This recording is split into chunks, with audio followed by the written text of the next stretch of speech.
everyone, welcome back to the Cheap channel, the channel dedicated to all things cheap in the world of fragrances. And in today's single fragrance review, we're going to take a look at one that I don't really see talked a whole lot in the fragrance community, especially the cheapy and cologne, that's C-L-O-N-E community, the ones that are wanting to be in Middle Eastern fragrances and dupes and things like that. I don't see this one hyped up a whole lot, aside from one channel, which is the reason why I got it in the first place, and it's by Lattafa, which is a huge Middle Eastern cologne house. But like I said, you don't see this one talked about a whole lot, even though it really does deserve it. It is this one here in this very ostentatious and prestigious looking bottle. It is called Emeer. So yes, the presentation, including the bottle and the box it came in, which lights up on the inside, is very, extra. Just to say it very plainly, very prestigious, eloquent, if you want to say that. And some people might even say cheesy, which is kind of known for within Middle Eastern fragrances and clones. Either they're going to look exactly like the bottle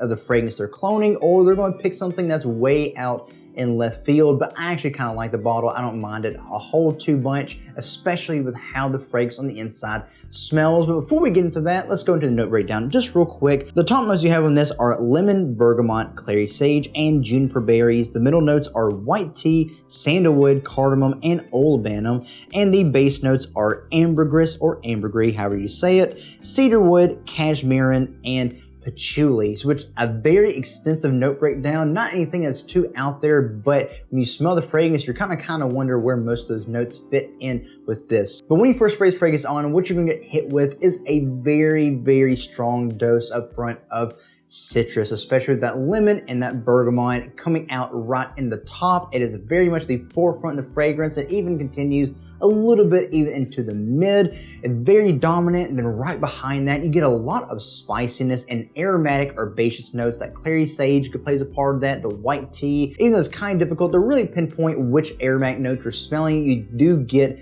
that a nuance and kind of a chord with that. But again, that spiciness is in there. It almost smells like saffron with the way it comes across, even though it's not really listed in the notes. A little bit of a powdery facet in there as well, which stays pretty remaining from the mid even to the dry down. And then quickly you get a lot of woodiness in there as well, a little ambery, a lot of that ambergris in there, and of course a very warm kind of sense and touch in there as it dries down even more. Of course, that olibanum is in there, but it's not anything that makes it too, smoky, but it is a little resinous, a little bit of a kind of, like I said, warm glowing factor in there.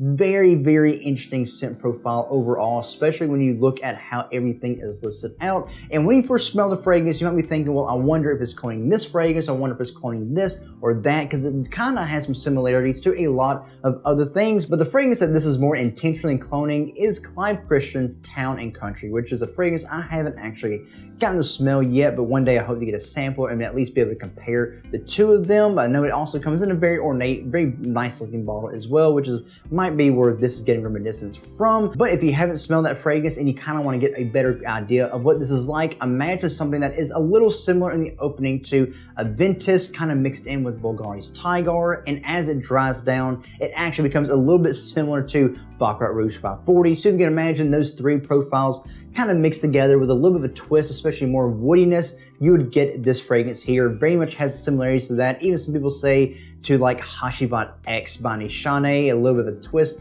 or a little turn on the original Hashivat DNA, because it does dry down being a little bit mossy, almost oat moss, earthy, kind of aromatic scents in there as well, which really plays into the performance with this, which is really, really well. It's easily average, if not above, well above average performing, with a good loud projection for that first hour, hour and a half. The sillage in this is almost room filling, so you gotta be careful with how you spray it. And longevity with this is easily 6+, 7+ hours. Again, depends on how you wear it, but it can easily last on your clothes for beyond that point. Again, the spiciness and the oat moss herbaceous notes in here, the more heavy things, also a very musky fragrance as well, which helps it be very expansive and very out there and very evolving, will help it to cling onto your skin and clothes a lot better. Just how this thing is made, very base heavy. Top and base is more likely what you're getting out of this. It is a really, really smooth fragrance though. Don't let think it's gonna be too cloying, even though it can be if you we overspray it. It is overall very well balanced, very smooth, very high quality. Smells absolutely incredible. But yeah,